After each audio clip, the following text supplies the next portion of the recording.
សួស្តីបងប្អូនទាំងអស់គ្នានៅថ្ងៃនេះពួកយើងនាំគ្នាមកស្វែងយល់អំពីករណីមួយរំលងតែគេបានចាប់ឃាត់ខ្លួនឃាតកររកបានយុត្តិធម៌នោះគឺចំណាយពេលរហូតដល់ជាង30ឆ្នាំដោយជនល្មើសម្នាក់នឹងមិនត្រឹមតែបានបំផ្លាញសុភមង្គលមួយគ្រួសារនោះទេគេបានទៅដើរបំពេញធ្វើបាបគ្រួសារផ្សេងៗជាច្រើនទៀតពីដំបូងប៉ូលីសស៊ើបអង្កេតយ៉ាងពិបាកទម្រាំតែចាប់ឃាត់ខ្លួនគេបានប៉ុន្តែក្រោយមកគេលួចគេចខ្លួនអំឡុងពេលប៉ូលីសដឹកគេនៅតាមផ្លូវជាមួយអ្នកទោសផ្សេងៗហើយការគេចខ្លួនរបស់គេនោះបានធ្វើឲ្យគេរស់នៅយ៉ាងមានសេរីភាពអស់រាប់សិបឆ្នាំថាតើមានហេតុការណ៍អ្វីកើតឡើងខ្លះនៅក្នុងករណីមួយនេះនិងដំណើរការស៊ើបអង្កេតរបស់ប៉ូលីសដើម្បីបំបែកក្តីនេះស្វែងរកយុត្តិធម៌បានដោយរបៀបណាពួកយើងនាំគ្នាមកស្វែងយល់លម្អិតជាមួយគ្នានៅក្នុងវីដេអូនេះចំណុចចាប់ផ្ដើមដំបូងខ្ញុំនាំបងប្អូនទាំងគ្នាមកស្គាល់ពីសមាជិកគ្រួសារជនរងគ្រោះជាមុនសិនគ្រួសារតកូបណ្ឌិតមិនខុសពីគ្រួសារទូទៅដែលពួកគេរស់នៅពោពេញដោយក្តីស្រឡាញ់សើចសប្បាយក្អាកក្អាយមានក្តីសុបិនដ៏ធំធេងសម្រាប់គ្រួសារBruce Bennett ហើយនិង Deborah Bennett គឺជាគូស្នេហ៍វ័យក្មេងដែលពួកគេបានរៀបការជាមួយគ្នានៅអំឡុងឆ្នាំ1970ជំហានបន្ទាប់ពួកគេរៀបការជាមួយគ្នាហើយគឺចង់សាងគ្រួសារមួយដ៏មានសុភមង្គលរស់នៅជាមួយគ្នាលោក Bruce កើតថ្ងៃទី22ខែមេសា ឆ្នាំ1956នៅក្នុង Denver, Coloradoហើយលោក Bruce មានបងប្អូន7នាក់ទៀតមានឈ្មោះថា Richard ហើយនិង Daniel ការធំធាត់ឡើងរបស់ Bruce គឺដូចក្មេងទូទៅធម្មតាដែររស់នៅក្នុងជីវិតសាមញ្ញធម្មតាដោយឡែកជីវិតរបស់ Deborah គឺខុសប្លែកពីគ្នារៀងស្មុគស្មាញបន្តិច Deborah គឺជាកូនស្រីច្បងគេក្នុងចំណោមបងប្អូន4នាក់ដោយសារតែម្ដាយរបស់ Deborah បានបាត់បង់ជីវិតតាំងតែ Deborah នៅតូចដូចនេះហើយ Deborah ត្រូវដើរតួជាបងស្រីច្បងមើលថែប្អូនណាមួយឪពុករបស់នាងពេលនោះគឺជាយុវជននៅក្នុងសង្គ្រាមដូចនេះឪពុករបស់នាងមិនមានពេលមើលថែកូននោះទេដែលតម្រូវឲ្យ Deborah ជាកូនស្រីច្បងមើលថែប្អូនបង្កើតរបស់នាងជីវិតរបស់ Deborah តាំងពីក្មេងមកពិតជាពិបាកខ្លាំងណាស់បើទោះបីជាពិបាកខ្លាំងយ៉ាងណាក៏ដោយ Deborah មិនដែលដើរចោលគ្រួសារទេនាងនៅតែនៅជួបជុំជាមួយពួកគេមើលថែពួកគេជានិច្ចហើយក្រោយមកទៀតនាងបាននាំគ្រួសាររបស់នាងមករស់នៅក្នុង Colorado ពេលនោះហើយដែលប្អូនប្រុសរបស់នាង Larry បាននាំនាងឲ្យស្គាល់ជាមួយ Bruceពេលដែលពួកគេទាំងពីរនាក់បានស្គាល់គ្នាគឺពួកគេបានបាក់ចិត្តស្រឡាញ់គ្នាដល់ថ្នាក់មិនអាចបំបែកពីគ្នាបានតាក់ទងគ្នាមិនបានយូរប៉ុន្មានពួកគេបានសម្រេចចិត្តយ៉ាងឆាប់រហ័សចង់ចាប់ដើមកសាងជីវិតគ្រួសារជាមួយគ្នាបន្ទាប់មកទៀត Bruce គាត់បានទៅធ្វើជាទាហានជើងទឹកនៅឯ Hawaii ដែលគាត់ធ្វើជាអ្នកវិភាគអនាល័យនៅលើកងនាវានោះគឺជាពេលវេលាមួយដែលផ្ដល់ឱកាសឲ្យ Bruce ធ្វើការជាមួយនឹងបច្ចេកវិទ្យាឧបករណ៍ទំនើបហើយទន្ទឹមពេលជាមួយគ្នានឹងដែរការងារមួយនោះក៏បានផ្ដល់ចំណូលដ៏ល្អសម្រាប់ឲ្យគាត់យកមកផ្គត់ផ្គង់ចិញ្ចឹមគ្រួសារលោកក្រោយមកពួកគាត់បានបង្កើតកូនស្រីដំបូងដែលមានឈ្មោះថា Melissa នេះកើតនៅអំឡុងខែមករាឆ្នាំ1976ពេលនោះពួកគាត់ពិតជារំភើបនិងសប្បាយចិត្តជាខ្លាំងនៅពេលដែលទទួលបានសមាជិកថ្មីលុះ5ឆ្នាំក្រោយមកនៅឆ្នាំ1981ពួកគាត់បង្កើតបានកូនស្រីទី2ដែលមានឈ្មោះថា Vanessa សមាជិកគ្រួសារពួកគេពេលនោះមានគ្នា4នាក់រស់នៅយ៉ាងមានសុភមង្គលហើយនៅពេលដែលលោក Bruce ទៅធ្វើការជាកងនាវាគាត់ពិតជាខិតខំប្រឹងប្រែងធ្វើការងារជាខ្លាំងដើម្បីធ្វើឲ្យជីវភាពគ្រួសាររបស់គាត់កាន់តែល្អឡើងបន្ទាប់មកទៀតនៅក្នុងឆ្នាំ1983គ្រួសាររបស់គាត់យកលុយសន្សំដែលបានសន្សំកន្លងមកជាមួយនឹងទៅរកលុយកម្ចីបន្ថែមដើម្បីទិញផ្ទះហើយពួកគេបានទិញផ្ទះមួយខ្នងនៅក្នុង Aurora Colorado ជីវិតគ្រួសារពួកគេពេលនោះអ្វីគ្រប់យ៉ាងគឺពេញលេញល្អឥតខ្ចោះទាំងអស់មួយវិញទៀតគ្រួសារតកូបណ្ឌិតពួកគេក៏មានការងារអាជីវកម្មលក់គ្រឿងសង្ហារឹមជាលក្ខណៈអាជីវកម្មគ្រួសារហើយពេលទន្ទឹមគ្នានឹងដែរ Bruce គាត់ក៏កំពុងតែសិក្សាខាងផ្នែកអ្នកត្រួតពិនិត្យចរាចរណ៍ផ្លូវអាកាសជីវិតរបស់ Bruce ហើយនិង Deborah ពួកគេបានសាងគ្រួសារមួយយ៉ាងល្អពោពេញទៅដោយសុភមង្គលជារៀងរាល់ថ្ងៃពួកគេខំប្រឹងធ្វើការហើយពេលពួកគេជួបជុំគ្នាតែងតែញ៉ាំអាហារជុំគ្នាពោពេញទៅដោយភាពរីករាយរស់នៅធំធាត់ឡើងពីមួយថ្ងៃទៅមួយថ្ងៃនៅក្នុងផ្ទះរបស់ពួកគេក្នុងនាមជាម្ដាយឪពុក Bruce ហើយនិង Deborah ពិតជាសប្បាយចិត្តខ្លាំងណាស់នៅពេលដែលឃើញកូនរបស់ពួកគេទាំងពីរនាក់សើចក្អាកក្អាយអ្វីគ្រប់យ៉ាងមកដល់ដំណាក់កាលនោះក្តីសម័យរបស់ពីរអ្នកប្តីប្រពន្ធពេញលេញហើយគឺដូចអ្វីដែលពួកគេចង់បានកន្លងមកក៏ប៉ុន្តែភាពស្រស់បំព្រងនៅក្នុងគ្រួសាររបស់ពួកគេជិតដល់ទីបញ្ចប់ហើយ ដោយនៅដើមឆ្នាំ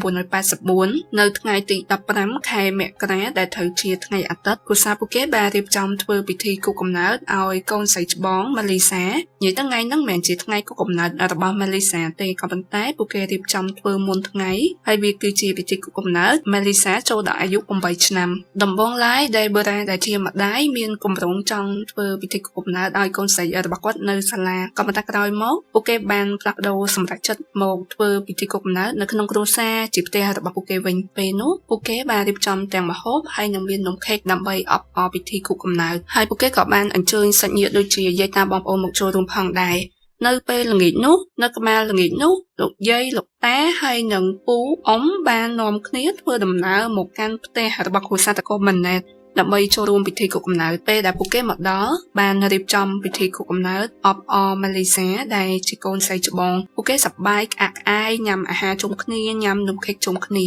បន្ទាប់ពីចប់កម្មវិធីខួបកំណើតទាំងលោកយាយលោកតាលោកពូអ៊ំនាំគ្នាចាក់ចេញពីផ្ទះហើយមុននឹងចាក់ចេញទៅលោកពូគាត់បានចាប់អារម្មណ៍ឃើញថាទ្វារការ៉ាស់នៃផ្ទះរបស់គ្រួសារតកូបាណេតនៅបើកចំហមុនចាក់ចេញទៅហ្នឹងលោកពូក៏បានជួយរំលឹកទៅកាន់ Bruce ដែរឲ្យបិទទ្វារការ៉ាស់នឹងផងបន្ទាប់ពីនិយាយគ្នាបានមួយសន្ទុះលោកពូហ្នឹងក៏បានធ្វើដំណើរចាក់ចេញទៅអស់លុះដល់ពេលព្រឹកស្អែកនៅថ្ងៃទី16ខែមករាឆ្នាំ1984ម្ដាយរបស់ Bruce ដែលមានឈ្មោះថាលោកស្រី Connie Bennett គាត់ទទួលបានការទេមកពីហាងគ្រឿងសង្ហារឹមរបស់គ្រួសារតកូ Bennettដោយខាងហាងនឹងបានប្រាប់លោកស្រី Connie ថាអត់ឃើញលោក Bruce ទៅធ្វើការទេហើយពួកគេមិនអាចតាក់ទង Bruce បានតតែសោះដោយក្តីបារម្ភខ្លាំងគាត់ជាម្ដាយក៏បានធ្វើដំណើរទៅកាន់ផ្ទះគ្រួសារតកូ Bennett គាត់ចង់ទៅពិនិត្យមើលពួកគេសុខទុក្ខយ៉ាងម៉េចដែរមិនក៏អត់ទៅធ្វើការអញ្ចឹងណារួចហើយនៅពេលតែគាត់ធ្វើដំណើរទៅដល់ផ្ទះនោះចាប់អារម្មណ៍ឃើញថាទ្វារការ៉ាស់ដែលរំលឹកឲ្យបិទការពីម្សិលមិញហ្នឹងនៅតែអត់បិទទ្វារហ្នឹងនៅតែបើកចំហដដែលដោយឡែកគាត់បានឃើញទស្សនភាពដ៏សែនតក់ស្លុតនៅខាងក្នុងផ្ទះវាជារូបភាពដែលលងបន្លាយគាត់ពេញមួយជីវិតគឺនៅពេលដែលលោកស្រី Connie ឈានជើងចូលទៅក្នុងផ្ទះទស្សនភាពដែលគាត់បានឃើញគឺជារូបរាងកាយរបស់ Bruce ដែលដេកស្ដុកស្ដឹងគ្មានជីវិតនៅជើងចុងបង្អស់នៃកម្មជណ្ដើរហើយនៅជុំវិញខ្លួនគាត់ពោពេញទៅដោយថ្លុកឈាមនៅលើក្បាលរបស់គាត់មានរបួសយ៉ាងធ្ងន់ធ្ងរមួយវិញទៀតមានស្នាមកាត់យ៉ាងជ្រៅនៅលើបរិវេណកផងដែរពេលនោះលោកស្រី Connie ពិតជាតក់ស្លុតជាខ្លាំងគាត់បានរត់ទាំងបញ្ញាប់ទៅកាន់ផ្ទះអ្នកជិតខាងនិងសុំឲ្យពួកគេទេទៅកាន់លេខ911យ៉ាងឆាប់រហ័សមិនយូរមិនឆាប់ខាងក្រុមប៉ូលីសនិងខាងសង្គ្រោះបន្ទាន់ក៏បានបញ្ញាប់មកដល់ផ្ទះកើតហេតុអ្វីដែលពួកគេបានរកឃើញគឺវាពិតជាតក់ស្លុតខ្លាំងជាងនេះទៅទៀតនៅពេលដែលខាងប៉ូលីសបានចូលទៅក្នុងបន្ទប់គេងដែលជាបន្ទប់មេគ្រួសារគឺរកឃើញសពរបស់ Deborah ក៏មានរបួសលើក្បាលយ៉ាងធ្ងន់ធ្ងរផងដែរហើយអ្វីដែលពួកគេបានរកឃើញនឹងតក់ស្លុតខ្លាំងជាងនេះទៅទៀតនោះគឺពេលដែលខាងប៉ូលីសចូលទៅក្នុងបន្ទប់គេងរបស់ក្មេងៗគឺរកឃើញសពរបស់ Melissa ដែលមានរបួសយ៉ាងច្រើនពីពេញរាងកាយនិងមានស្នាមកំបិតចាក់ជាច្រើនផងដែរនៅលើមុខរបស់ Melissa គឺមានភួយរំពាត់ជុំវិញហើយមានសញ្ញាដែលបំពេញសិទ្ធិសន្តិវៈផងដែរចំណែកឯ Vanessa ដែលមានអាយុ3ឆ្នាំគឺរកឃើញថាគាត់នៅមានរបួសយ៉ាងធ្ងន់ធ្ងរតែសំណាងដែរនៅមានជីវិតហើយពួកគេបានបញ្ជូន Vanessa ទៅកាន់មន្ទីរពេទ្យយ៉ាងឆាប់រហ័សនៅពេលទន្ទឹមគ្នាដែលប៉ូលីសបញ្ជូន Vanessa ទៅព្យាបាលនៅឯមន្ទីរពេទ្យខាងក្រុមប៉ូលីសនេះបានរំពាត់បរិវេណផ្ទះកាត់ហេតុដើម្បីធ្វើការសង្កេតវាគឺជាទីតាំងផ្ទះមួយដែលពោពេញទៅដោយក្តីស្រឡាញ់ការសើចសប្បាយក្អាកក្អាយសុភមង្គលក៏ប៉ុន្តែពេលឥឡូវនេះវាคล้ายទៅជាកន្លែងឧក្រិដ្ឋកម្មយ៉ាងឃោរឃៅនៅខាងក្រៅបរិវេណផ្ទះខាងប៉ូលីសបានរកឃើញកាបូបដៃរបស់ Deborah ធ្លាក់នៅលើព្រិលនេះវាបញ្ជាក់យ៉ាងច្បាស់ថាអ្នកដែលធ្វើរឿងខុសខើនោះប្រកាសជាអ្នកដែលរស់នៅជិតៗនឹងដែរហើយនៅជិតនោះប៉ូលីសក៏បានរកឃើញកាំបិតមួយដើមដែលកាំបិតនោះជាកាំបិតរបស់គ្រួសារតកូ Bennett នោះគឺជាកាំបិតមួយដើមដែលជនល្មើសបានប្រើហើយនៅមានកាំបិតធ្វើឃាតមួយទៀតដែលបាត់រកមិនទាន់ឃើញបើតាមការវិភាគរបស់ប៉ូលីសមើលទៅតាមមុខរបួសនៅលើក្បាលវាទំនងជាបង្កឡើងដោយសារញញួរអំឡុងពេលនោះប៉ូលីសបានព្យាយាមស្វែងរកស្នាមកញ្ចៅដៃដោយពួកគាត់មានក្តីសង្ឃឹមថាវាអាចជាតម្រុយអាចរកឃើញឃាតករផុសតាងដ៏សំខាន់ដែលប៉ូលីសបានរកឃើញគឺជាស្នាមបាតជើងដែលនោះមិនមែនជាស្នាមបាតជើងនៅក្នុងគ្រួសារតកូ Bennett នោះទេវាអាចជាស្នាមបាតស្បែកជើងរបស់មនុស្សថ្មីណាម្នាក់ដែលមិនធ្លាប់បានចូលក្នុងផ្ទះនេះកាលពីមុនមក ជំហាននៃការស៊ើបអង្កេតបន្ទាប់របស់ប៉ូលីសបានហៅសាច់ញាតិដែលបានចូលរួមខួបកំណើតរបស់គូសាតកូបានណេតកាលពីយប់កាត់ហេតុនោះមកធ្វើការសាកសួរទាំងអស់គ្នាក្រៅពីសាច់ញាតិបងប្អូនក៏មានមិត្តភ័ក្តិជិតស្និទ្ធក៏បានចូលរួមនៅក្នុងកម្មវិធីខួបកំណើតនោះប៉ូលីសក៏បានហៅមកទាំងអស់ដែរអ្វីដែលប៉ូលីសចង់បានពីពួកគេគឺជា DNA ពេលហ្នឹងប៉ូលីសគ្រាន់តែសុំ DNA មកស្ទរទុកសិនទេ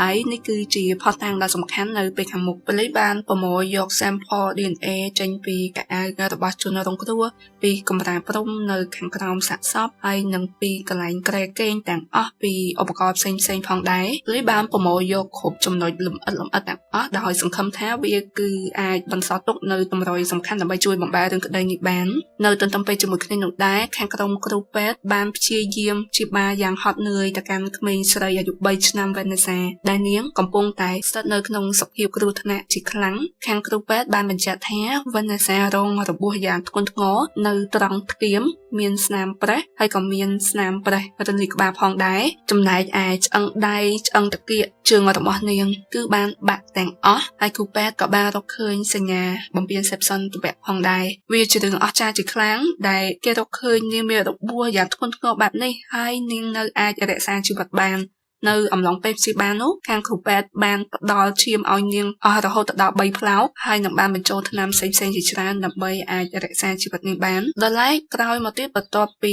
ខាងគ្រូពេទ្យបានព្យាយាមព្យាបាលយ៉ាងនឿយហត់ទៅលើក្មេងស្រីវណ្ណសាពួកគេបានផ្ដល់ព័ត៌មានដ៏សោកសៅទៅឲ្យខាងគ្រួសាររបស់នាងថាខាងគ្រូពេទ្យបានព្យាយាមអស់ពីកម្លាំងកាយចិត្តហើយវណ្ណសាក៏នាងព្យាយាមរក្សាជីវិតផងដែរក៏ប៉ុន្តែគ្រូពេទ្យមិនទាន់ហ៊ានធានាស្ថានភាពទៅជាយ៉ាងណាទេគឺស្ថានភាពរបស់វណ្ណសាមិនទាន់ច្បាស់ថានៅនឹងនៅឡើយឥឡូវបកមកនិយាយពីការសម្ងេតរបស់ប៉ូលីសអានេះវិញពួកគេបានរកឃើញតម្រុយដល់នឹកស្មានមិនដល់មួយកាលពី2សប្តាហ៍មុនពេលមានហេតុការណ៍ឃាតកម្មនៅក្នុងគ្រួសារតកូបានណេតមានហេតុការណ៍មួយស្តីងគ្នាដែលកាត់ឡើងនៅក្នុង Colorado គឺកាលពីថ្ងៃទី4ខែមករាឆ្នាំ1984គូស្នេហ៍វ័យក្មេងមួយគូគឺ James ហើយនិង Kimberly មានជនល្មើសបានសម្រុកទម្លុះចូលក្នុងផ្ទះពួកគេយ៉ាងកម្រោនៅក្នុង Aurora Colorado ដែលអំឡុងពេលយប់នោះ Kimberly កំពុងតែគេងក្នុងបន្ទប់គេងចំណែកឯ James កំពុងតែធ្វើការងារនៅក្នុងបន្ទប់ផ្សេងមួយទៀតគេកំពុងតែធ្វើបទភ្លេងឲ្យមិត្តភ័ក្តិរបស់គេអំឡុងពេលដែល Kimberly គេងនៅក្នុងបន្ទប់គេងសភាពងងឹតសូនឆឹងស្រាប់តែមានបុរសម្នាក់មកវាយសំពងចំក្បាលរបស់នាងពេលរំពេចនោះនាងបានបាក់ភ្នែកឃើញសម្ោមនុស្សប្រុសម្នាក់ហើយនាងបានស្រែកយ៉ាងខ្លាំងពេលដែល James បានលើសំឡេង Kimberly ស្រែកគាត់ក៏បានរត់មកបញ្ញាប់មើលផងដែរហើយនៅពេលភ្លាមនោះជនល្មើសបានយកញញួរមកវាយចំក្បាលរបស់ James ដូចគ្នា James គាត់នៅដឹងខ្លួនហើយគាត់បានព្យាយាមរត់ទៅតាមចាប់ជនល្មើសនឹងដែរតែជនល្មើសបានរត់គេចខ្លួនចេញទៅទាំងកណ្ដាលយប់បន្ទាប់មកទៀត Kimberly នាងបានទេទៅប្តឹងប៉ូលីសលេខ911ទាំងយប់ហើយខាងក្រុមសង្គ្រោះបន្ទាន់ក៏បានបញ្ញាប់បញ្ញាល់មកដល់ផ្ទះរបស់ពួកគេខាងឡានសង្គ្រោះបានបញ្ជូនទាំង James និង Kimberly ទៅកាន់មន្ទីរពេទ្យរបួស James ធ្ងន់ធ្ងរដល់ថ្នាក់ប្រេះលើក្បាលចំណែកឯ Kimberly ក៏របួសក្បាលខ្លាំងដែរតែសំណាងល្អក្រោយមកអ្នកទាំងពីរក៏ជាសះស្បើយឡើងមកវិញប៉ូលីសបានធ្វើការស៊ើបអង្កេតនៅក្នុងផ្ទះរបស់ពួកគេនោះប៉ូលីសបានរកឃើញញញួរមួយដែលជាញញួរប្រើនៅក្នុងការវាយប្រហារនឹងឯងនេះវាច្បាស់ណាស់ថាផ្ទះពួកគេផ្លិចបិទទ្វារការ៉ាស់ហើយជនល្មើសនឹងលបចូលតាមទ្វារការ៉ាស់នឹងឯងប៉ូលីសរកឃើញមានស្នាមជើងនៅលើប្រើនឹងដែរដែលទើបតែចាក់ចេញចូលផ្ទះនឹងក៏ប៉ុន្តែនៅពេលដែលប៉ូលីសតាមដានតម្រុយនឹងឆ្ងាយទៅវាមានស្នាមជើងកាន់តែច្រើនឡើងដែលធ្វើឲ្យដាច់តម្រុយការស៊ើបអង្កេតហើយការស៊ើបអង្កេតនឹងប៉ូលីសក៏បានរកឃើញកាបូបលុយរបស់ Kimberly ធ្លាក់នៅលើព្រិលគឺឃើញមានដាក់កាបូបទេហើយលុយគឺបានបាត់អស់ហើយរឿងក្តីនឹងវាអត់ចប់ត្រឹមប៉ុណ្្នឹងទេមួយសប្តាហ៍ក្រោយមកទៀតមានហេតុការណ៍ចូលវាយប្រហារកាត់ឡើងនៅក្នុង Colorado នឹងម្ដងទៀតគឺវាបានកាត់ឡើងទៅលើផ្ទះរបស់ស្ត្រីអាយុ50ឆ្នាំម្នាក់ដែលមានឈ្មោះថាលោកស្រី Patricia Smith ដែលគាត់ទើបតែរើចូលមកនៅក្នុងផ្ទះដើម្បីជួយមើលកូនស្រីនិងចៅរបស់គាត់ទាំងពីរនាក់គេគ្រប់គ្នាស្គាល់ថាគាត់គឺជាមនុស្សដែលគួរឲ្យស្រឡាញ់គួរឲ្យរាប់អានជាខ្លាំងដោយនៅថ្ងៃ10មករានោះលោកស្រី Patricia បានបាត់បង់ជីវិតទៅក្នុងរូបភាពដ៏ឃោរឃៅជាទីបំផុត នៅថ្ងៃនោះគឺដូចថ្ងៃធម្មតាដែរដែលលោកស្រី Patricia បានបើកឡានជូនកូនស្រីរបស់គាត់និងចៅចេញពីផ្ទះគាត់បានជូនកូនស្រីរបស់គាត់ទៅកាន់ចំណតឡានក្រុងដើម្បីឲ្យនាងឡើងជិះឡានក្រុងបន្តហើយបន្ទាប់មកលោកយាយ Patricia នឹងក៏បានបន្តបើកឡានជូនចៅរបស់គាត់ទៅទម្លាក់នៅសាលារៀនបន្តមកទៀតគាត់បានចំណាយពេលវេលាពេញមួយព្រឹកធ្វើការងារផ្ទាល់ខ្លួនរបស់គាត់បានទៅយកអាវទៅបោកហើយគាត់បានទៅទិញ hamburger ជាអាហារថ្ងៃត្រង់អ្វីគ្រប់យ៉ាងគឺវាសាមញ្ញធម្មតាក៏ប៉ុន្តែនៅពេលវេលាដែលលោកស្រី Patricia មកដល់ផ្ទះវិញវាគឺជាពេលវេលាដែលគាត់នឹងត្រូវអស់ជីវិតនៅពេលនោះលោកស្រី Patricia បានដើរចូលទៅក្នុងបន្ទប់គេងរបស់គាត់បានបើកទូរទស្សន៍មើលមួយសន្ទុះក្រោយមកគាត់ក៏បានដើរចេញពីបន្ទប់គាត់និងដើរចុះមកជាន់ក្រោមវិញនៅពេលនោះហើយដែលគាត់បានជួបតទល់ជាមួយនឹងជនល្មើសដែលលួចចូលផ្ទះរបស់គាត់នៅពេលរំពេចនោះគាត់មិនទាន់បាននិយាយអ្វីធ្វើអ្វីផងស្រាប់តែជនល្មើសនឹងមកវាយប្រហារធ្វើបាបគាត់នៅក្នុងបន្ទប់ទទួលភ្ញៀវតែម្ដងរយៈពេលត្រឹមតែប្រមាណវិនាទីជនល្មើសនឹងបានធ្វើឲ្យលោកស្រី Patricia អស់ជីវិតបន្ទាប់មកទៀតនៅម៉ោង 5 កន្លះពីក្បាលល្ងាចនោះកូនស្រីរបស់ Patricia បានឈររង់ចាំនៅសួនច្បារដើម្បីឲ្យម្ដាយមកទទួលយកនាងបានឈររង់ចាំជាយូរអត់ឃើញម្ដាយមកទទួលយកដែលខុសពីទម្លាប់រាល់ដងហើយនាងក៏បានទៅទេទូរស័ព្ទនៅទូសាធារណៈទេទៅកាន់ម្ដាយក៏ប៉ុន្តែគ្មានអ្នកលើកទេដោយសារតែតាក់ទងមិនបានហើយបារម្ភជាខ្លាំងពេលនោះនាងក៏បានតាក់ទងទៅកាន់បងប្អូនចដូនមួយឲ្យមកទទួលយកនាងហើយនឹងទទួលយកក្មេងៗចេញពីសាលាហើយជូនពួកនាងទៅដល់ផ្ទះប៉ុន្តែពេលដែលពួកគេទៅដល់ផ្ទះមានអារម្មណ៍ដូចមិនស្រួលទាល់តែសោះហើយអ្វីដែលចម្លែកនោះគឺទ្វារការ៉ាស់ផ្ទះពួកគេនឹងបើកចំហ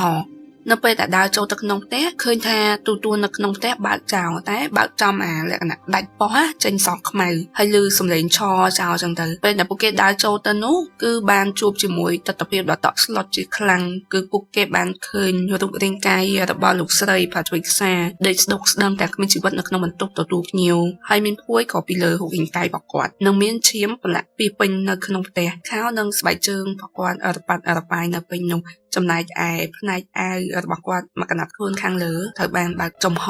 សញ្ញាទាំងអស់នេះបង្ហាញយ៉ាងច្បាស់ជាករណីសម្រាប់នឹងបំពេញសេពសន្តិវៈយ៉ាងសាហាវប្តីផ្សាយមួយទៀតហើយអាវុធដែលជាញញួរក៏គេបានរកឃើញនៅជិតទីតាំងសាកសពផងដែរនៅពេលដែលកូនស្រីបានឃើញបែបនេះភ្លាមបានរត់ទាំងបញ្ញាបញ្ញាទៅរកអ្នកជិតខាងដើម្បីស្វែងរកជំនួយហើយពួកគេបានមកជួយពិនិត្យមើលដើម្បីបញ្ជាក់ថាតើលោកស្រី Patricia នៅមានជីវិតឬអត់ក៏ប៉ុន្តែវាយឺតពេលដោយសារតែលោកស្រី Patricia បានផុតបាត់ទៅហើយពួកគេបានទៅលេខ911មិនយូរមិនឆាប់ប៉ូលីសក៏បានមកដល់អ្វីដែលគួរឲ្យតក់ស្លុតជាខ្លាំងប៉ូលីសស៊ើបអង្កេតបានបញ្ជាក់ឃើញមានស្នាមមុខរបួសនៅលើក្បាលរបស់ជនរងគ្រោះរហូតដល់17កន្លែងហើយក៏រកឃើញមានសញ្ញារំលោភបំពានសេពសន្តិវៈផងដែរប៉ូលីសស៊ើបដឹងមកទៀតថាឃាតករបន្ទាប់ពីបានចាប់យកជីវិតលោកស្រី Patricia ហើយគេអត់បញ្ឈប់ធំនឹងទេគិតករនឹងបានឡើងទៅជាន់ខាងលើទៅរើកកាយហៅមើលកបុកលុយរបស់លោកស្រី Patricia និងបានលួចយកលុយទៅទាំងអស់ហើយប៉ូលីសបានងាកទៅស៊ើបអង្កេតសាកសួរសាច់ញាតិបងប្អូនអ្នកដែលស្គាល់ Patricia ទាំងអស់ក៏ប៉ុន្តែរកមិនឃើញមានតម្រុយសំខាន់ណាមួយនោះទេនៅថ្ងៃជាមួយគ្នាដដែលថ្ងៃទី10ខែមករានោះមានស្ត្រីម្នាក់ក៏បានរងការវាយប្រហារផងដែរគាត់មានឈ្មោះថា Donna គឺជានារីអាកាសចរនៅឯប៉ូលីសយន្តហោះ Frontier Airlines នៅពេលល្ងាចនោះនាងបានបញ្ចប់ការងាររបស់នាងរួចហើយកំពុងតែរងចាំសង្សាររបស់នាងរ៉នដែលជា pilot ចេញពីការងារវេនយប់ដូចនេះនៅពេលល្ងាចហ្នឹង Donna នាងចំណាយពេលម្នាក់ឯងទៅទិញគ្រឿងទេសនិងទៅយក mail សម្បត្តិហើយបានយកឡានទៅចតក្នុងការ៉ាស់ក៏ប៉ុន្តែនៅពេលដែលនាងឈានជើងចេញពីឡាននាងក៏ត្រូវបានគេវាយប្រហារលុះដល់ពេលព្រឹកឡើងរ៉នបានត្រឡប់មកដល់ផ្ទះវិញគាត់បានឃើញមានស្នាមឈាមពីក្រាស់អូសចូលទៅក្នុងផ្ទះរហូតចូលទៅដល់ក្នុងបន្ទប់គេងពេលនោះគាត់បានឃើញទស្សនភាពដ៏តក់ស្លុតគឺជារូបរាងកាយរបស់ Donna ដែលកំពុងតែដេកស្ដុកស្ដឹងគ្មានស្មារតីនាងមានរបួសនៅលើក្បាលជាខ្លាំងដែលការពិតនោះកាលពីល្ងាចមិញបន្ទាប់ពី Donna រងរបួសហើយ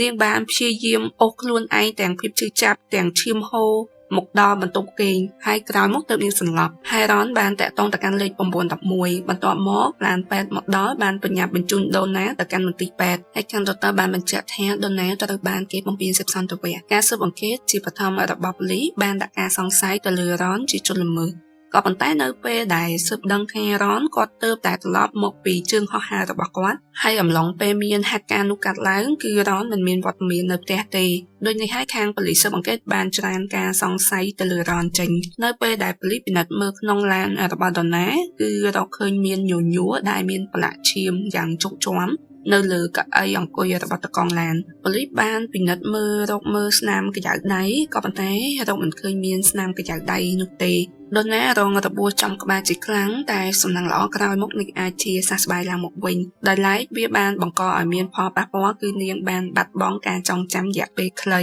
ដូចនេះនាងមិនអាចចងចាំពីហេតុការណ៍លម្អិតដែលបានកើតឡើងនៅថ្ងៃដែលគេវាយប្រហារនាងនោះទេក៏ប៉ុន្តែនាងពិតជាសប្បាយចិត្តជាខ្លាំងដែលនាងអាចបន្តរក្សាជីវិតបានលោកក្រោយមកទៀតនៅពេលដែលដៃគូដុនណានិងរ៉នគាត់រៀងវ័យចំណាស់គាត់បានលើកយកនិយាយពីផលប៉ះពាល់បន្ទាប់ពីគាត់បានឆ្លងកាត់ការវាយប្រហារនោះហើយដោយគាត់និយាយថាបន្ទាប់ពីគាត់រងរបួសចំក្បាលយ៉ាងធ្ងន់ធ្ងរបើទោះបីជាសះស្បើយហើយក៏ប៉ុន្តែផលប៉ះពាល់បានធ្វើឲ្យគាត់ដូចជាក្មេងអាយុ2ឆ្នាំអ្វីគ្រប់យ៉ាងពេលនោះគឺដូចជាថ្មីសម្រាប់គាត់មិនអាចបែងចែកមួយណាជាកំបិតឬក៏សមនោះទេហើយគាត់អាចនិយាយប្រាប់ឲ្យគេដឹងថាគាត់អត់អាចបើកមាត់ខ្លួនឯងបានទាល់តែសោះហើយគាត់មិនដឹងពីវិធីញ៉ាំអាហារថែមទៀតពេលនោះចំណុចដែលគួរឲ្យកត់សម្គាល់លើករណីរបស់ដុនណាអាវុធធ្វើឃាតគឺជាញញួរ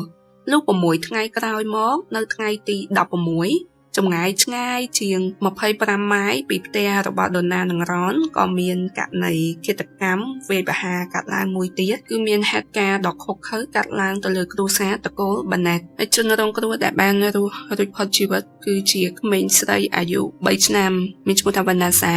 ដែលគាត់ជាជនរងគ្រោះរួចផុតជីវិតរស់នៅមកទល់បច្ចុប្បន្ននេះប៉ូលីសស៊ើបអង្កេតបានប្រមូលយកភស្តុតាងល្អិតល្អោចទាំងអស់ចេញពីផ្ទះកើតហេតុដើម្បីទុកធ្វើកសោបវិច័យក៏ប៉ុន្តែបច្ចេកវិទ្យាធ្វើកសោបវិច័យកាលពីអំឡុងឆ្នាំ80នោះវាមិនសូវជាទំនើបដូចពេលបច្ចុប្បន្នយើងនេះទេហើយការធ្វើតេស្ត DNA នៅចំនួននោះវាទៅតែចាប់ផ្ដើមថ្មីថ្មោងដែលឧបករណ៍សម្រាប់ធ្វើតេស្ត DNA ហ្នឹងនៅមានកំណត់មិនសូវជាសម្បូរបែបនោះទេបើនិយាយពីហេតុការណ៍ឃាតកម្មដែលមានលក្ខណៈស្រដៀងគ្នាហ្នឹងវាបានកើតឡើងនៅតំបន់អូរ៉ូរ៉ាផងនៅតំបន់ឡេងវូដផងដោយករណីទាំងពីរនេះវាមានសភាពស្រដៀងគ្នាដូចនេះខាងប៉ូលីសនៅតំបន់ទាំងពីរហ្នឹងបានចែករំលែកព័ត៌មានផ្ដល់ឲ្យគ្នាទៅវិញទៅមកក៏ប៉ុន្តែព័ត៌មានដែលពួកគេឲ្យគ្នាទៅវិញទៅមកនោះគឺអត់មានស្នាមកញ្ចៅដៃរបស់ជនល្មើសនៅក្នុងផ្ទះកាត់ហេតុទេសូម្បីតែអាវុធធ្វើឃាតដែលជាញញួរក៏រកមិនមានស្នាមកញ្ចៅដៃផងដែរបន្ទាប់មកទៀតខាងប៉ូលីសស៊ើបអង្កេតបានឲ្យអ្នកខាងចិត្តវិទ្យាដើម្បីវិភាគពីជនល្មើសស្វែងរកពី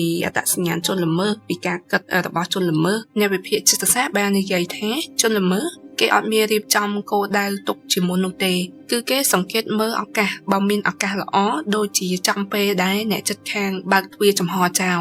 ឬក៏បើកទ្វារការ៉ាសចំហចោលធ្វើឲ្យគេងាយស្រួលក្នុងការចេញសកម្មភាពនៅពេលដែលជនល្មើសអាចឆ្លៀតឱកាសចូលក្នុងផ្ទះនោះបានគេនឹងចេញសកម្មភាពហិង្សាខ្លាំងជាទីបំផុតហើយបន្ទាប់ពីវាយប្រហារហើយគេនឹងបំពេញសិទ្ធិសន្តិវៈ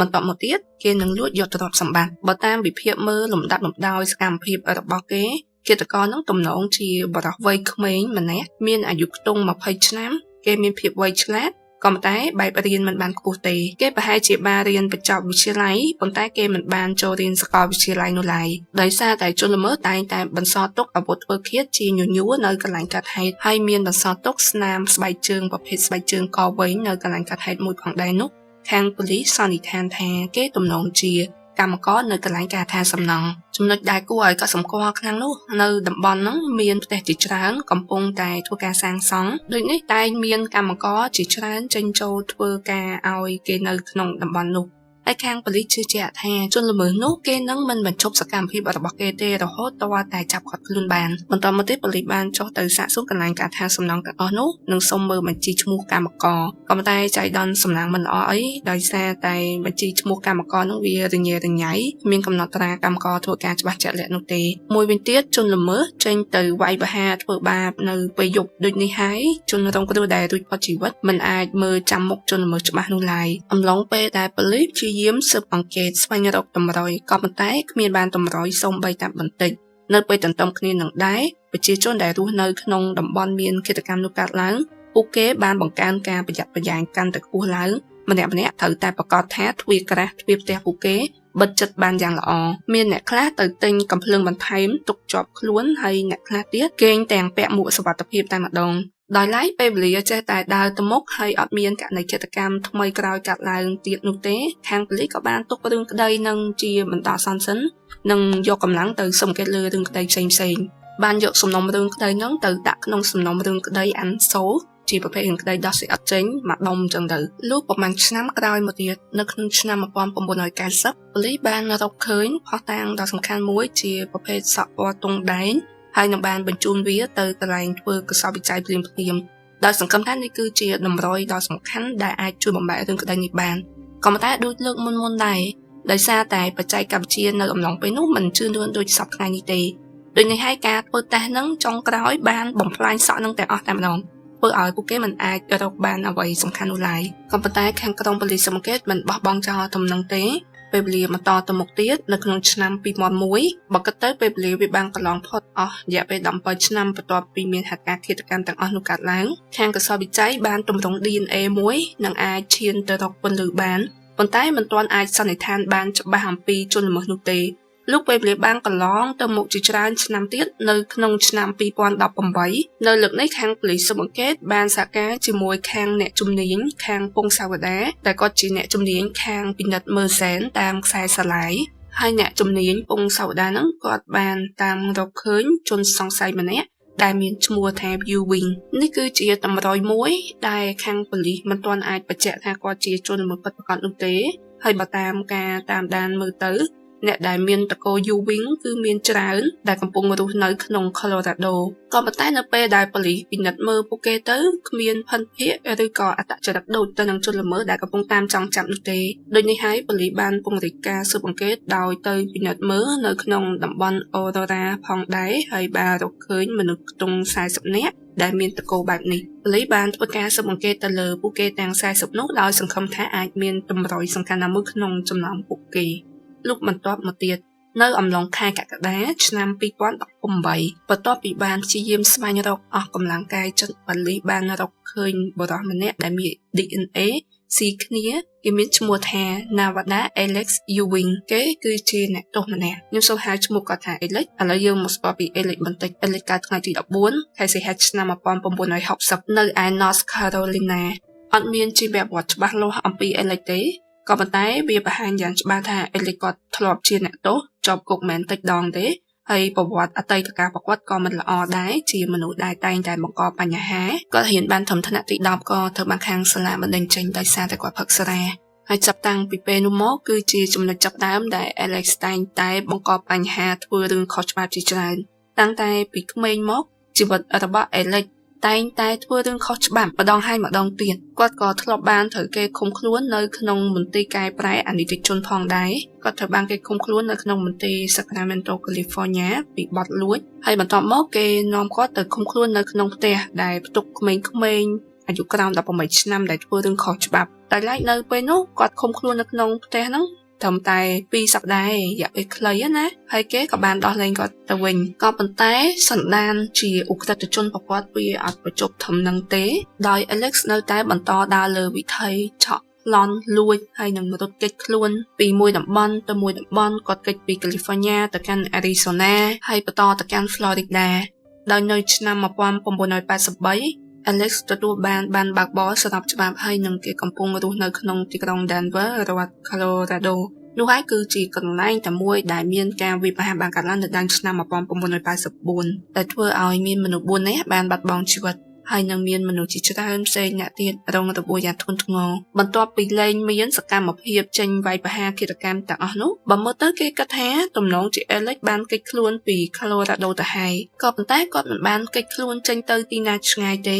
គឺគាត់បានបម្លាស់ទីទៅកាន់ Kingman Arizona នៅថ្ងៃទី27ខែមករា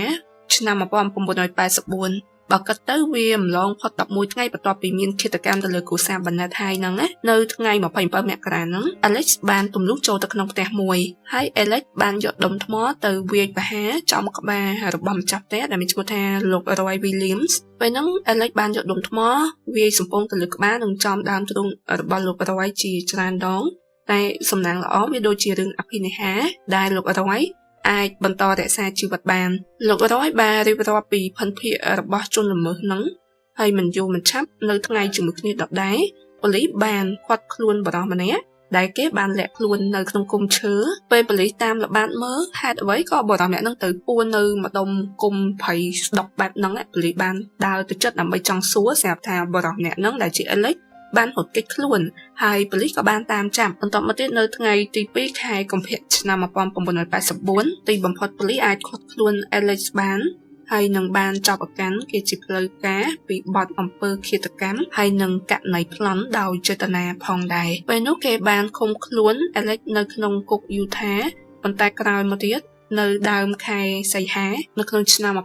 1884នោះរឿងដែលគួរឲ្យភ្ញាក់ផ្អើលជាខ្លាំងអំឡុងគេបានផ្ទេរអ្នកទោសអេលិចអំឡុងពេលជិះឡាននៅតាមផ្លូវហើយនៅក្នុងឡាននោះក៏មានអ្នកទោសផ្សេងៗដែរគេបញ្ជូនគាត់ដើម្បីទៅស្ដាប់សវនាការក្នុងតុលាការអំឡុងពេលផ្ទេរគាត់តាមដងផ្លូវនោះអេលិចគាត់ក៏បានគេចខ្លួនហើយប៉ូលីសក៏បានចេញតាមចាប់ឃាត់ខ្លួនគាត់ភ្លាមៗផងដែរលុះដល់ម៉ោង10យប់នៅថ្ងៃនោះមានស្ត្រីម្នាក់ដែលមានឈ្មោះថា Nancy Barry បានទៅមកដឹងប៉ូលីសទាំងសំឡេងភ័យសន្ស្លាវថានាងនិងប្តីត្រូវបានគេវាយប្រហារគឺ Alex បានលបចូលផ្ទះរបស់ពួកគេតាមទ្វារការ៉ាស់ដែលបានបើកចំហហើយអំឡុងពេលស្មានហ្នឹងម៉ោង10យប់ហ្នឹងគឺពួកគេកំពុងតែគេងលង់លក់នៅលើគ្រែស្រាប់តែ Alex ចូលមកបានវាយប្រហារធ្វើបាបពួកគេយ៉ាងធ្ងន់ធ្ងរគឺពេលនោះ Alex បានយកញញួរមកវាយប្រហារគ្រួសារពួកគេសំណាងល្អដែលកូនរបស់ពួកគេមិនរងការវាយប្រហារនោះឡើយហើយប៉ូលីសបានចេញសេចក្តីប្រកាសតាមចាប់ឃាត់ខ្លួនអេលិចលុះ4ថ្ងៃក្រោយមកនៅតែចាប់ឃាត់ខ្លួនអេលិចមិនទាន់បាននៅថ្ងៃទី4នៃការគេចខ្លួនអេលិចបានទៅទេទូរស័ព្ទតាមទូរសាធារណៈទៅរកជំនួយពីប្អូនប្រុសរបស់គេតែនិយាយថាសូមឲ្យប្អូនប្រុសនឹងជួយគេគេចខ្លួនផងឥឡូវហ្នឹងគេខ្សោយណាស់គេហត់នឿយអស់កម្លាំងស្រែកទឹកជាខ្លាំងបន្ទាប់ពីប៉ូលីសទទួលបានដំណឹងនេះហើយប៉ូលីសក៏បានចុះទៅចាប់គាត់ខ្លួនអេលិចបញ្ជូនគេទៅឃុំខ្លួនម្ដងទៀតនៅលើកនេះអេលិចទូរែកបទល្មើសជាច្រើនករណីតែម្ដងពីបទអំពើឃាតកម្មនិងសេពសន្តិវៈការប្រើប្រាស់អាវុធគ្រោះថ្នាក់ប៉ះពាល់ដល់អាយុជីវិតអំពើប្លន់សម្លាប់ហើយនឹងទោសចុងក្រោយមួយទៀតគឺជាបទល្មើសគេចខ្លួនហើយនៅពេលហ្នឹងគេបានកាត់ទោសឲ្យអេលិចជាប់គុក110ឆ្នាំក៏ប៉ុន្តែរឿងហ្នឹងវាមិនទាន់ចប់ត្រឹមហ្នឹងទេឃាតកម្មដែលអេលិចបានធ្វើនៅក្នុងរដ្ឋ Colorado ដែលមានចំនួន3ករណីវាមិនមានត្រឹមតែប៉ុណ្្នឹងទេនិយាយមកដល់ឆ្នាំ2018ដែលប៉ូលីសស៊ើបដឹងរកឃើញ DNA ដែលមាននៅក្នុងផ្ទះរបស់គូសាបណេតវាស៊ីគ្នាជាមួយ DNA របស់ Alex នោះពេលដែលប៉ូលីសចុះទៅសាកសួរ Alexដំបូងហើយប៉ូលីសអត់ចាប់ថ្នាក់ឲ្យដឹងថា Alex គេជាឃាតករនោះទេប៉ូលីសធ្វើការស៊ើបអង្កេតយ៉ាងវៃឆ្លាតដំបូងហើយប៉ូលីសគ្រាន់តែធ្វើការសាកសួរពីនេះពីនោះពេលហ្នឹង Alex បានរៀបរាប់ពីប្រវត្តិគូសាបគាត់គាត់ថាឪពុករបស់គាត់ធ្វើជាកងទាហានខាងផ្លូវអាកាសហើយគាត់បាននិយាយថាជីវិតរបស់គាត់កាលពីក្មេងលំបាកជួបបញ្ហាជាច្រើនគាត់បានលើកឡើងថាគាត់មានជំងឺអាលីសូមខូចឆ្អឹងខ្នងដែលធ្វើឲ្យគាត់ប៊ីសនឹងអស់ជីវិតហើយជំងឺហ្នឹងបានជាឥទ្ធិពលធ្វើឲ្យមានផលប៉ះពាល់ទៅដល់អាកប្បកិរិយារបស់គាត់បានផ្លាស់ប្ដូរមួយចំនួនបន្ថែមទៅប៉ុណ្ណឹងគាត់ក៏បានបញ្ជាក់ដែរថាគាត់បានធ្វើការនៅការឋានសំណង់នៅក្នុងរដ្ឋ Colorado ជាពិសេសនៅក្នុង Aurora ហើយនិង Lakewood គាត់នៅទីនោះបានមួយរយៈគាត់ក៏បានចាក់ចេញមកដោយសារតែអាកាសធាតុនៅតំបន់នោះវាត្រជាក់ខ្លាំងពេកសម្រាប់គាត់នេះគឺជាតម្រុយដ៏សំខាន់ជាងគេដែលបញ្ជាក់ថា Alex ធ្លាប់មានវត្តមាននៅក្នុងរដ្ឋ Colorado អំឡុងពេលមានកិច្ចកម្មកាត់ឡើងនៅថ្ងៃបន្ទាប់ខាងប៉ូលីសស៊ើបអង្កេតចុះទៅជួបជាមួយ Alex ម្ដងទៀតហើយខាងប៉ូលីសទៅលើកនេះគឺយករូបថតចំនួន6សន្លឹកជាប្រភេទរូបថតពណ៌សខ្មៅទាំងអស់នោះគឺជារូបថតឃាតកម្មដែលបានថតចេញពីឃាតកម្មចំនួន3នៅក្នុងរដ្ឋ Colorado នៅពេលដែលប៉ូលីសយករូបថតរបស់លោកស្រី Patricia ដែលជារូបថតគាត់នៅមានជីវិតណាឲ្យ Alex មើល Alex គាត់ថាគាត់អត់ស្គាល់ជនរងគ្រោះម្នាក់នឹងទេ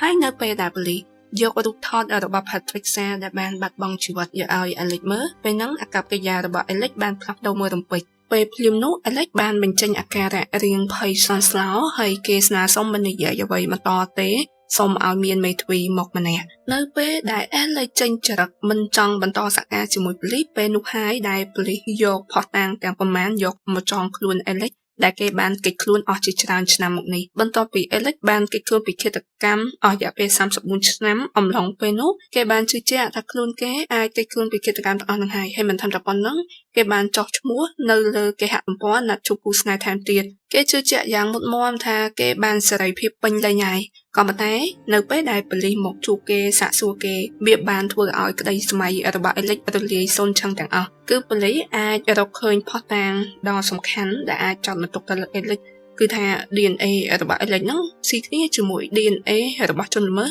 ដែលរកឃើញនៅក្នុងផ្ទះរបស់គ្រួសារតកូបានណេតបន្ទាប់ពីប៉ូលីសទទួលបានលទ្ធផល DNA ឃើញថាស៊ីគ្នាហើយប៉ូលីសបានបញ្ជូនដំណឹងទៅឲ្យខាងសាច់ញាតិបងប្អូនរបស់គ្រួសារតកូបានណេតថាខាងប៉ូលីសបានរកឃើញជនល្មើសដែលត្រូវតែទទួលខុសត្រូវទៅលើឃាតកម្មទាំងអស់ហ្នឹងហើយឥឡូវនិយាយមកដល់ការកាត់ក្តីធ្វើឡើងលើកទី1នៅថ្ងៃទី2ខែតុលាឆ្នាំ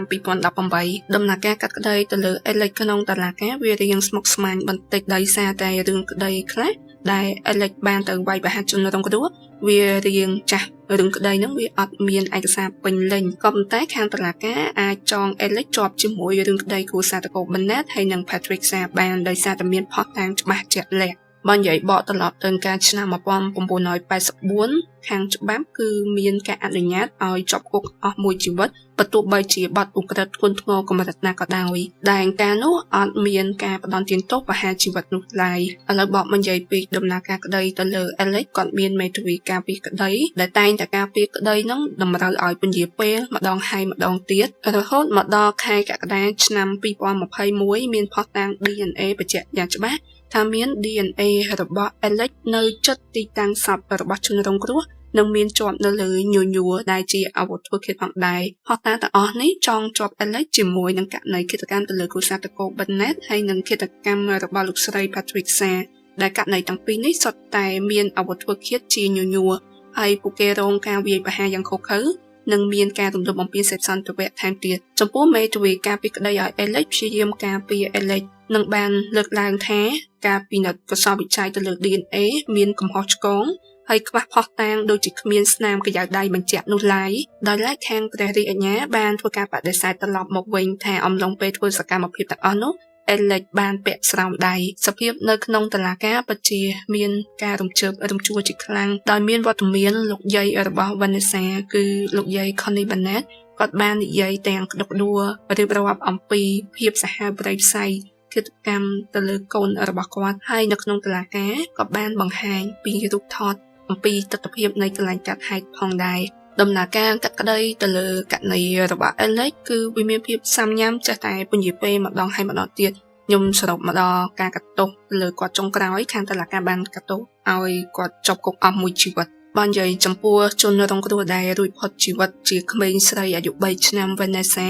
ពេលដែលគាត់ធំឡើងគាត់ចាស់ឡើងមកទល់បច្ចុប្បន្នហ្នឹងគាត់បាននិយាយចែករំលែកពីសាច់រឿងដែលគាត់បានឆ្លងកាត់គាត់បានចែករំលែកថាម្ដាយពុករបស់គាត់ពេលនោះអាយុទើបតែ20ឆ្នាំជាងដែលកសាងគ្រួសារហើយពួកយើងនៅក្មេងៗបានឆ្លងកាត់រឿងរ៉ាវដ៏តក់ស្លុតទាំងអស់ហ្នឹងក៏ប៉ុន្តែពេលបច្ចុប្បន្នគាត់បានឲ្យរឿងនឹងកន្លងផុតទៅហើយគាត់មិនចង់បន្តរស់នៅពិបាកចិត្តធ្វើជាជនរងគ្រោះបន្តទៀតនោះឡើយគាត់ចង់ចាប់ផ្ដើមជីវិតថ្មីការស៊ើបអង្កេតយ៉ាងស្វិតស្វាញតាមចាប់គាត់ខ្លួនឃាតករបានចំណាយពេលយ៉ាងយូរជាង30ឆ្នាំទម្រាំតែអាចរកយុត្តិធម៌បានអ្វីត្បិតថាយុត្តិធម៌រកបានក៏ពិតមែនក៏ប៉ុន្តែมันអាចធ្វើឲ្យជីវិតមនុស្សរស់ឡើងមកវិញនោះទេហើយវាបានជាឥទ្ធិពលជាផលប៉ះពាល់ទៅកាន់ជនរងគ្រោះជាខ្លាំងចំពោះ Alex ជាឃាតកររស់នៅអោបកសោបទង្វើខុសរបស់គេនៅក្នុងគុកអស់មួយជីវិតខ្ញុំជឿថាសំណាញ់ច្បាប់មានពិតបើធ្វើខុសទង្វើខុសដែលបានធ្វើនោះនឹងតាមមកទាញមិនឲ្យរស់នៅសុខសាន្តទេ